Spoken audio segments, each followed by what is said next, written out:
আসসালামু আলাইকুম। দেখেন আইসক্রিম তৈরি হচ্ছে। আসলে এটা রোলার আইসক্রিম। এটা সরাসরি বানায় আবার এখান থেকেই বিক্রি করে তারা। এটা অনেক ধরনের ফল দিয়ে তারপরে এটা বানানো হয়। দেখেন অনেকগুলো লোক এগুলো নেওয়ার জন্য সামনে দাঁড়িয়ে আছে। তো তারা ফলগুলা কীভাবে দিতেছে আপনাদেরকে অবশ্যই দেখাবো। দেখেন কী পরিমাণ বিক্রি হচ্ছে। আর এই লোকটি দেখেন অনেকগুলো ফল কেটে কেটে রাখছে, সবগুলা ওর উপরে দিয়ে ঘষে ঘষে দিচ্ছে।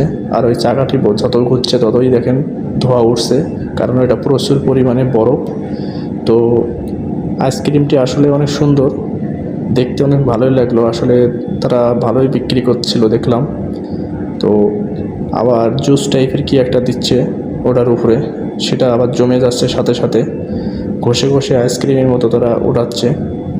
একটা দোকানে আসলে কতজন লোক দেখেন, সবাই মিলে কাজ করছে একসাথে, খুব সুন্দর।